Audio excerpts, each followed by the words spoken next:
जय माता की दोस्तों, अपने कर्मों पर विश्वास रखें। आपके अपने चैनल को लाइक सब्सक्राइब जरूर करें ताकि आने वाली वीडियो आप तक पहुंच पाए।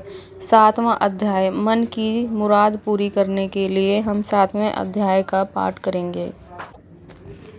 ध्यान में मातंगी देवी का ध्यान करता हूँ। वह रतनजयित सिंहासन पर बैठकर पढ़ते हुए तोते का मधुर स्वर सुन रही हैं। उनके शरीर का रंग श्याम है। वह अपने एक पैर कमल पर रखे हुए हैं और माथे पर अर्धचंद्र धारण करती हैं। कलहार फूलों की माला पहने वीणा बजाती हैं। उनके अंगों में कसी हुई है चोली शोभा पा रही है। लाल रंग की साड़ी पहने हाथ में शंख युक्त पात्र लिए हुए हैं। उनके मुख पर मधु का हल्का हल्का सा नशा जान पड़ रहा है और ललाट में मेहंदी शोभा दे रही है। ऋषि बोले, इसके पश्चात शुभ की आज्ञा पाकर चंड मुंड आदि दैत्य चिंतन गुणी सेना के साथ असुर अस्त्र शस्त्र से लैस हो चले दिए। फिर गिरिराज हिमालय में ऊंचे शिखर पर पहुंचकर उन्होंने सिंह पर विराजमान देवी को देखा। वह ही मंद मंद मुस्कुरा रही थीं। उन्होंने देखकर दैत्य लोग से पकड़ने का उत्कान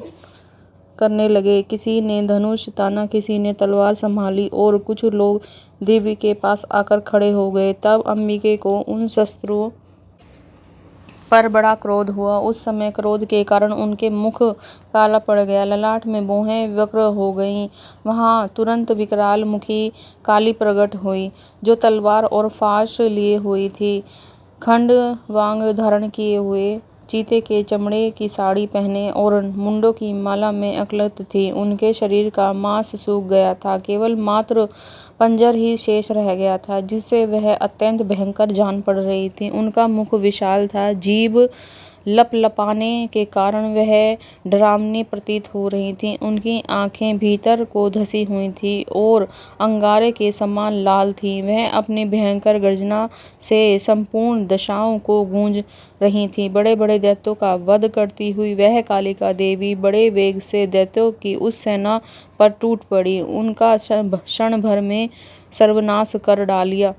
वह योद्धा घंटा सहित कितने ही हाथियों को एक ही हाथ में पकड़कर मुखग्रास बना डालती।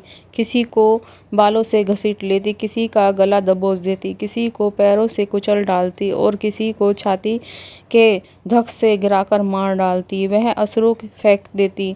बड़े बड़े अस्त्र शस्त्र उनके आगे कुछ न कर सके। काली ने बलवान एवं दुरात्मा दैत्यों की वहीं सारी सेना को खत्म कर डाला। खाली कितनों को मार भगाया, कोई तलवार की घाट उतार गया, कोई पीटते पीटते ही मर गया। इस प्रकार देवी ने असुरों को उस समस्त सेना को क्षण भर में धराशायी कर दिया। यह देख चंड उन दैत्य भयानक काली देवी की ओर दौड़ा तथा महादैत्य मुंड ने अत्यंत भयंकर बाणों को बौछार से 1000 बाण चलाए। चक्रों में उन भयानक नेत्रों वाली देवी को आवृत कर दिया। वह अनेकों चक्र देवी के मुख के सामने आते ऐसा जान पड़ा कि मानो सूर्य के मंडल बादलों से उतर प्रवेश कर रहे हैं।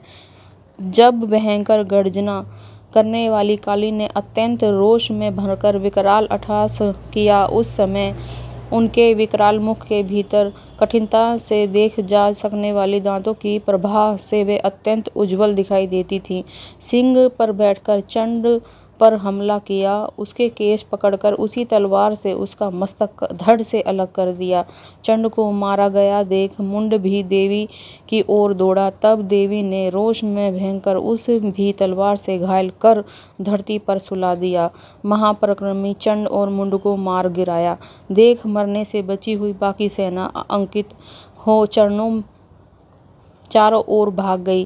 तत्पश्चात काली ने चंड और मुंड के मस्तक हाथ में ले चंडिका के पास जाकर प्रचंड अट्टहास करते हुए कहा, देवी, चंड और मुंड नामक इन 2 महासुरों को भेंट करने के लिए ले आई हूँ।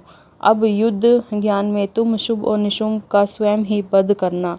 ऋषि बोले, वहां लाए हुए उन चंड मुंड नामक महादैत्यों को देखकर कल्याणमयी चंडों ने काली से मधुर वाणी से कहा, देवी, चंड मुंड को लेकर मेरे पास आई हो, इसलिए संसार में तुम्हें चामुंडा के नाम से विख्यात होंगी।